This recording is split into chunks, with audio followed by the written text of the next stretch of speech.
Carlos Alcaraz battled past Jan-Lennard Struff to reach the Wimbledon last 16 on Friday before women's top seed Aryna Sabalenka dug deep to beat Emma Raducanu in a high-class match. Both players avoided the fate of Australian Open champion and 6th seed Madison Keys, who joined the mass exodus of top seeds. It is only day 5 of Wimbledon, but just 4 of the top 10 women's seeds remain, with half of the men's top 10 also ousted. Men's 2nd seed Alcaraz eventually overcame German world number 125 Struff 6-1, 3-6, 6-3, 6-4 to stay on track for a 3rd straight Wimbledon crown.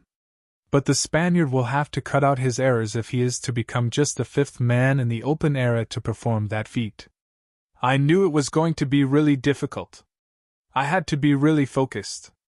His game suits the grass with the big serves, said the 22-year-old. It's stressful. To be honest, I was suffering in every service game today, 0-30, break points down. I'm really pleased that I was fighting, running for every ball and making great shots.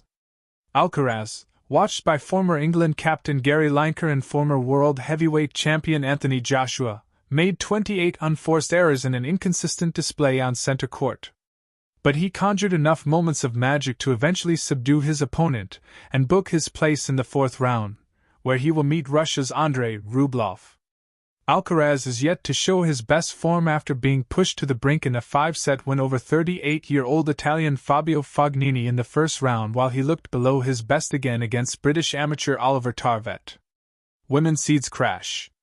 The women's draw is bereft of star names after the departure of a succession of top players.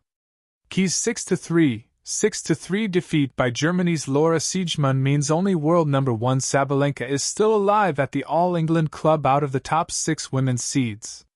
Coco Gauff, Jessica Pegula, Jasmine Paolini and Jing Qi-wen have already fallen by the wayside. Sabalenka, last on center court, refused to be cowed by former U.S. Open champion Raducanu, who fed off the energy of a partisan crowd to produce an electric performance under the roof. But the powerful Belarusian won the big points, saving a set point in the 1st set and staying strong in the 2nd to beat her 40th-ranked opponents 7-6, 8-6, 6-4. Sabalenka is a 3-time Grand Slam champion but has never been beyond the semi-finals at Wimbledon. I had to fight for every point like crazy, said Sabalenka, who was impressed by the volume of support for Raducanu. What an atmosphere, she said.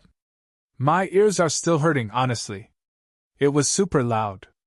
Every time you were cheering her, I was trying to tell myself to just pretend that you were just cheering for me. I had goosebumps. Earlier at the All-England Club, Japan's 4-time Grand Slam champion Naomi Osaka lost in 3 sets to Russia's Anastasia Pavlyuchenkova. Osaka has not reached the 4th round of a Grand Slam since she won the Australian Open in 2021, but is still hungry for success. I feel like while I still have the opportunity to try to do it, I want to, even though I get very upset when I lose, but I think that's my competitive nature. That's also the younger sister syndrome, she said. There were also wins for Britain's Sony Cardle, 13th seed Amanda Anisimova and Elise Mertens. U.S. men's 5th seed Taylor Fritz avoided a 3rd straight 5-setter, beating Spain's Alejandro Davidovich Fokina 6-4, 6-3, 6-7, 5-7, 6-1. Britain's Cameron Norrie saw off Italian Mattia Bellucci in straight sets to qualify the quarterfinals for the first time since 2022, when he reached the last 4. Highly promising Brazilian teenager João Fonseca was ousted by Chilean qualifier Nicolas Jarry. It took U.S. men's 10th seed Ben Shelton just 71 seconds to complete his 2nd-round match, sealing a 6-2, 7-5, 6-4 win against Australia's Rinky Hijikata after the match was halted on Thursday due to failing light.